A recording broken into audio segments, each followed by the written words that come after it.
Discover Japan and beyond through food experiences with BuyFood.com. Right now, I'm on an oyster boat, sitting on top of literally thousands of oysters. Oysters that you will only find here in Hiroshima, Japan. Today, I'm on a mission to understand what makes Japanese oysters some of the best in the world. What kind of oyster is this? From the farm Check out this genius engineering. I expect nothing less from the Japanese. to the finished product. It's the most lethal cooking I've ever done on this show. And I shot a zebra with a gun. And by the end of this video, you'll see how Japan's top chefs turn this slimy seafood into something magical. This might be a dish that few people even in Japan recognize. Could you tell me about what we're about to try here? Welcome to Hiroshima, Japan's oyster capital. In fact, 2/3 of Japan's oysters come from here, Hiroshima Bay. This region is famous for its mild climate, nutrient-rich seas, and centuries-old oyster farming traditions. Right now, we've just arrived at an oyster farm, where we'll see firsthand how these shellfish are raised. Let's move. I have seen oyster farms in a couple different countries at this point. The first one I ever went to was in Vietnam. There they had these big wooden lattices with strings hanging down holding the oysters. Then I went to Virginia. There they had huge plastic containers of oysters in the water. Here, they have tons of these floating platforms holding oysters underneath. We are approaching the boat now. The sun has just come up, but these oyster farmers have been working already for hours. We've got like a pile of oysters right here. Unlike anything I've seen before, this boat here is designed specifically for this very purpose. Extracting thousands and thousands of oysters from the sea. Wow, this thing is massive. It's so huge. The move, it seems each rope has kind of a clamp at the bottom. They cut that off, and then all the remaining oysters plummet down onto the ship. A boat like this hauls in 30,000 to 50,000 oysters per day, feeding into Hiroshima's massive 30,000-ton yearly export. When they come off the rope, they look fairly unrefined. It's full of goo, plant matter. It looks a bit beat up. What kind of oyster is this? これはマガキという Shimada is my guide for the day, It's called a magaki oyster. and Kaya is here again to bridge the gap between us. It's a specific type of oyster, which grows in the cold winter months. Also known as the Pacific oyster, this little overachiever was later introduced to some regions in the world for its superior quality. How the life cycle of the oyster works. まずは It starts in around July to August is where the cultivation begins. And on this scallop shell, you'll put baby oysters on them. The oysters are attached to a scallop shell. Yes, but then they grow their own shells. Yeah, of course. Yeah. One female can crank out up to 200 million eggs in a single go, and in just 2 years, they're fully grown and ready to harvest. Soon, I'll be sinking my teeth into some of the finest oysters you'll find anywhere, prepared in ways you can only find in Japan. Also, there's a real chance one of these might kill me. This could be my last oyster. I hope it's a good one. Cheers. But before this murky mollusk gets to the table, there's still a lot left to do.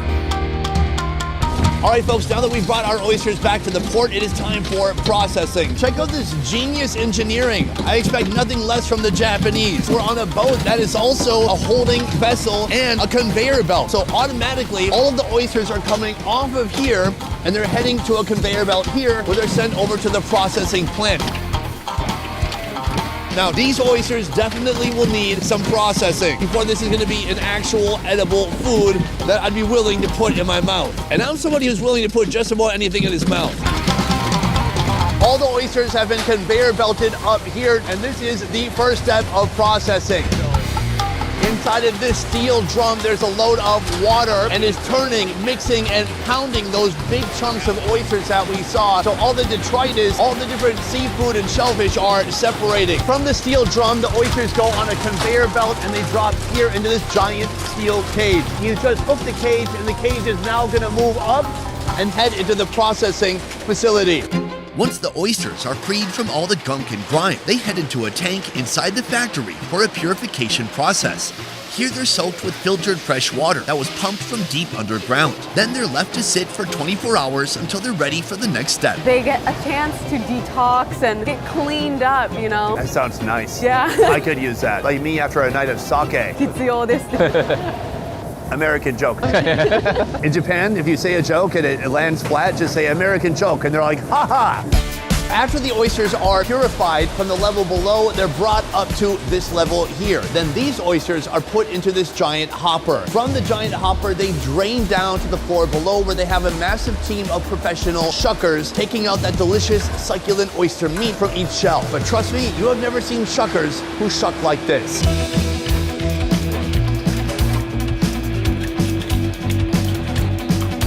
From that giant oyster hopper on the second floor, all the oysters descend down here into the shucking room. And let me tell you, these guys here are some bad mother shuckers, including Janie.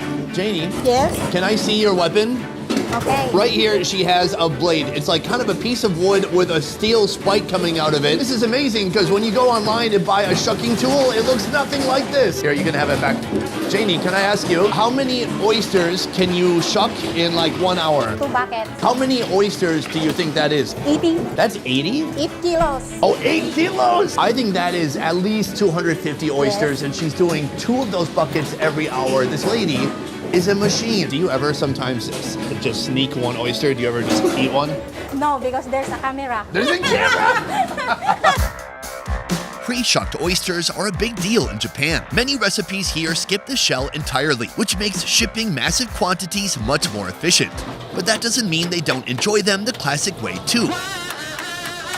Here, a portion of oysters are still shipped out with the shell intact. How do you choose which ones to shuck and which ones to keep in the shell? によってもう分けていってます。 He divides them based on appearance. He wants to make sure that it looks nice. It's going to be relatively similar in size. For the ones that we're just shucking, appearance really doesn't matter much. At what point in the process is somebody looking at which ones are big and which ones are small? I've not seen that yet. Hi. After the purification process, usually the staff members will separate the large ones from the small ones. They have a circular like basket net that they put them in. For one like this, how much longer would this have to stay in the ocean? だいたい1ヶ月ぐらいですかね。 Oh, 1 month. Now that we've seen it all, from the farm to the factory, there's only one thing left to do. Sorry about the way I'm sitting. No problem. Some would call it manspreading. Yeah. I would call it, my chair is the same height as the table. We just keep it to the side. There we go. Light it up, light it up. Welcome to Pedal Shimada metal. Oyster Hut. If that name rings a bell, it's because this restaurant is directly connected to the factory. Another level. Once the oysters are processed, they take a short walk to where patrons can enjoy an all-you-can-eat buffet of oysters that were just chilling in the ocean water earlier this morning. Basically what they've done here is they brought charcoal, they brought this tool for shucking, and they're like, well, good luck. You don't actually have to shuck these. I don't? They'll open on their own because of the heat. Should we just fill up the grill then? Yes. You know, it is a good amount of work, but it's kind of fun. It kind of reminds me of Korean barbecue. Yeah, true. Oh, it just blew up. One of these just exploded on me. I have the result right here. I'm not lying. Oh yeah, they're starting to open. I didn't know they explode when they open though. Oh, this is dangerous. I think we need goggles. Oh, there we go. Oh. This one has a deep crevice. 25% of them will explode onto you. You do have to watch out for that. I was shocked. Ah! Are you okay? Yeah, I'm okay. That one was already open and exploded. Are you okay? Yeah, just emotionally scarred. We have a lot of flavoring agents over here, but before we put any of that on there, I think we should try it just plain. So I think I've got all of the... Ah! Why does that keep happening? I think the barnacles? Oh. Because it's the barnacle pieces that are like, Yeah, you're right.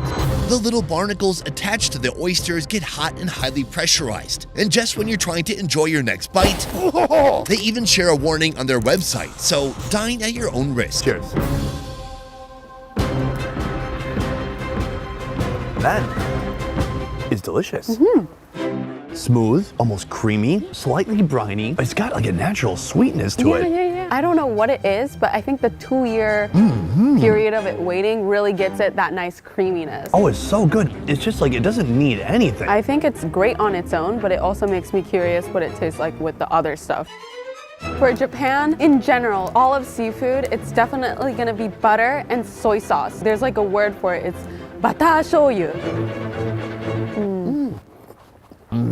Oh, it's so good. It tasted like caramel at first for a second. Yeah. Because of the sweet oyster, super rich butter, and then some salt from that soy sauce, that's a delicious combination. It brings out the umami flavor of the oysters itself. I also love the idea that Japanese folks are taking something super healthy and turning it into something just full of butter. I mean, that's what we as Americans usually are doing. We're getting good at it. But there's one flavor remaining. It is the garlic butter and cheese on top. This actually looks amazing. And it smells so, so good. Oh, that's a winner. Even just the garlic butter is amazing. It's eaten like with the garlic, butter, and cheese is like a way that everyone can enjoy it. Except for lactose intolerant people. Okay, not them. How about watch out for our marginalized communities? But can't they take like the medicine to... A 9mm? They could just end it all, I guess. Soon we'll see these Hiroshima oysters turned into more complex Japanese dishes. Is this a recipe that you still see commonly today, or is this really kind of a relic of the past? But first, I want to understand why Hiroshima, of all places, is such a renowned region for growing oysters. 広島は Shimada Shunsuke is the man behind it all, owner and representative director of Shimada Fisheries. Because of the river that flows through here and kind of mixes with the seawater here, that makes it the best habitat to grow these oysters. And he says, notably, the oysters here are creamier. I have to ask you one question. Are you sick of oysters by now? 飽きました Oh yeah, he's sick of it. We are going to try some of your more peculiar oyster recipes, starting with this, a fried oyster. To make this dish, start with a coat of flour. Dip it in an egg wash, then one last roll in Japanese panko, Japan's signature breadcrumbs. まあ海外もアメリカでも Compared to the other countries, you know, other countries eat them raw typically, but here in Hiroshima, he says there's going to be so many different recipes that you can discover. Oh, that's good. All the liquid is basically out of it. It's got like a nice bite to it. Still tender and creamy, of course, but it really firms up once it's cooked all the way through like this. Is this mayonnaise? It's tartar sauce and mayonnaise, basically. Ooh, I'm gonna give this a little bit of a squirt. Oh, it's creamy, it's tangy, it's crunchy. This is like 10 out of 10. Very nice stuff. You have a very humble kitchen, but a powerful kitchen. A lot's getting done in there. I saw McDonald's is just across the road. They could start selling this.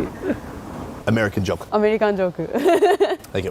This company is not just you. You come from a long lineage of oyster farmers. How far back does your family go in this industry? 1600年から Since the 1600s. Your family. That's wild. When did the farming begin and what did that look like? 浜辺がいるんでそんだけの量を作ろう思う Back then, they didn't use the strings that we use now, but rather they kept them close to shore and they would put the oysters onto the wooden poles so it would be easier to gather. Until recently, they developed now the current method, which is so much easier, yields much more oysters. It made Hiroshima more famous for the oysters and also provide a lot of oysters to all of Japan, 中国とか to China and Hong Kong as well. But who gets the best ones? Japan? やっぱり日本ですよね He's like, yeah, Japan. Good. And I say good because right here we have one more oyster dish that we're going to be trying right now. First, the oysters get boiled with carrots in a pot of broth made from kombu kelp and bonito flakes. Once they've had their moment, rice joins the other ingredients. Then it's all topped off with Japanese mustard greens. Its direct translation will be rice soup with oysters in them. I love it. There's kind of a thick, cloudy broth and some rice. I'm going to try that before even going to the oyster. Oh, wow. It's interesting because it's not quite a congee or a porridge. You know, it's not overcooked to that amount, but the rice is very soft. It's insanely savory. I can't believe how savory it is without MSG. The oysters let out its natural flavors into the broth. Of course, the oyster itself, very tender, very soft, a very different experience from the fried oyster. This is a good like palate cleanser after everything. True. We've eaten oysters in a few different variations since we've been here, but we haven't had them raw. And actually, we were explicitly told that we can't eat the oysters here raw. And I have to ask you, why is that? 日本 Hiroshima is the strictest place to raise oysters. They have so many regulations, which means that there are areas you can eat raw, you cannot eat raw. Eating raw oysters can lead to Vibrio infections, bringing on serious illness or, in some cases, worse. Have you known people who have gotten sick? そんなにはいないです I don't know that many people who got food poisoning. And that I asked, there are people you know who got food poisoning. He's like, they're just unlucky. Can I sign a waiver and eat one raw? OK Listen, he said other people have gotten food poisoning, but not because they were bad people, because they were unlucky. Kaya? I'm good. Really? Yeah. Are you afraid? A little bit. That's all right. Cheers. It's so yummy when it's raw. That's when you get that real creaminess. Just a touch of brininess. It's so meaty. That was amazing. Maybe even life-changing. And it tasted even better because it was an exclusive taste of something that is forbidden. You will never get to experience what I just experienced. And it might be my last one ever, but I want to say, absolutely worth it. Sir? Arigatou gozaimasu. Arigatou gozaimasu. These are Japan's everyday oyster dishes enjoyed by all. But from here, we're heading to an exclusive kitchen, a place where money is no object, but where creating a top-tier oyster experience is everything. Sir, put her there. Amazing to meet you. Thank you. This might be a dish that few people even in Japan recognize. 宮島焼きと言います。 It's called the Miyajima Yaki. Nowadays, no one knows where the origin of this recipe is. So he minced together oysters, green onions, and miso all together to make kind of like a paste. These oysters have been minced? Yes, minced. Well, I don't think I've ever seen minced oysters before. That's very cool. This is baked on top of the typical rice spatula that is used across Japan. Right. Because Miyajima Island invented this 200 years ago. That's why not only does it show the cuisine of this area, but also kind of the history behind it. What must be done before I eat this? You must rinse your mouth with sake to cleanse the palate. Oh, I don't know. It's only 10:08 a.m. Okay. Oh, morning sake. So this will be my first time using a spoon to eat from an even bigger spoon. Take some of this miso paste, green onion, and diced up oysters.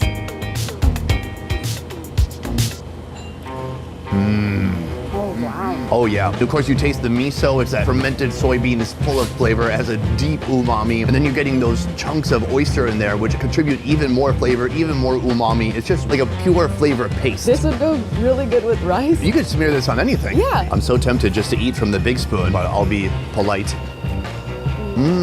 少しずつお酒、少しずつ味噌。 Oh, I have a little bit left. I didn't know I was supposed to leave some. I thought that would have been rude. Coming up next, a French-inspired dish called atsu atsu. It's built around a ball of rice, a single oyster, lily pulps, plantain lilies, and ostrich fern, all tucked into a piping hot ceramic bowl. Then comes the sauce, made with starch, salt, mirin, soy sauce, and kombu dashi. Then it's tossed in an oven until it's cooked all the way through.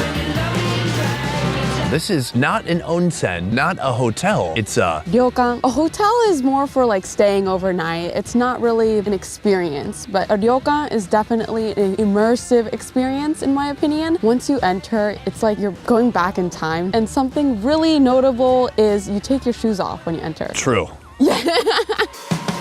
Moments ago, we were eating fried oysters, like something you would find at a state fair in the USA. And then this, something decadent, very premium looking. It's a single oyster. Are you ready? I'm so ready. Let's go for it.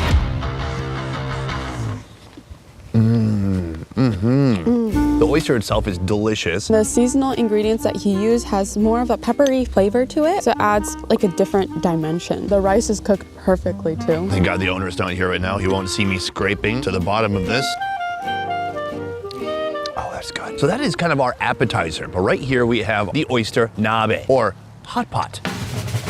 Into a pot of boiling kelp, the chef drops in white cabbage, chrysanthemum greens, Japanese mustard greens, and finally, the star of Hiroshima, the oysters. When I heard oyster hot pot, maybe I was expecting more something like I would see in Vietnam, like a bunch of stuff just thrown in one pot. This is so organized, and it feels so Japanese. They're like, what? We're not gonna just mix all these ingredients together.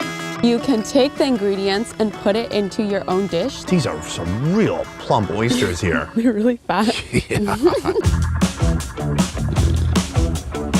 Okay, very simple. Very light. Almost just watery, and it's just taking on some of the flavor of the ingredients in there, especially the cabbage. I'm gonna take some of this cabbage, hit it with a little bit of sauce. Soy sauce, kombu dashi. There's also ponzu in here. Right, like a little bit of citrus? Yes. Oh, and then there's these local greens. Wow, this is such a bright sauce. Yes. Slightly sour, a little savory. I think we should jump right here to the oyster. This is gonna be incredible.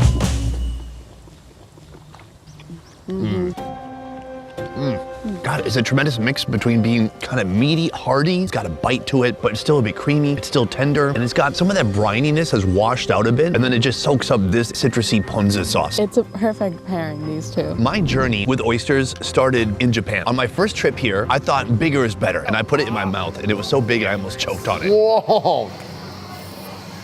It was too much. I did not enjoy that experience at all. And I thought, why does everyone love this? Like, what's wrong with me? And over time, I've come to appreciate oysters, which is easier to do with more moderately sized oysters like these. How old are you when you first tried an oyster? I think I was 8 or 7 years old. First time I ate it. A couple years ago. A couple. I had it raw and I loved it actually. Then I became an oyster fanatic to the point where I eat too much and my parents are genuinely concerned for me. Since you're so well versed in oysters, how does this compare? Oh, this is completely different from how I typically eat oysters, and I love to taste the different ways that it could be eaten. And I realized that oyster has so much depth to it in a way because it could taste completely different based on how you try to eat it. And I loved all the ways we've eaten it so far. I think the best move from here is to head out and talk about which oyster dishes were our absolute favorite from today. I'm ready to go. Boom! Today we ate a bunch of different oysters. I gotta ask you, Kaya, which was your favorite oyster dish of the day? For me, it would be the miyagi-yaki,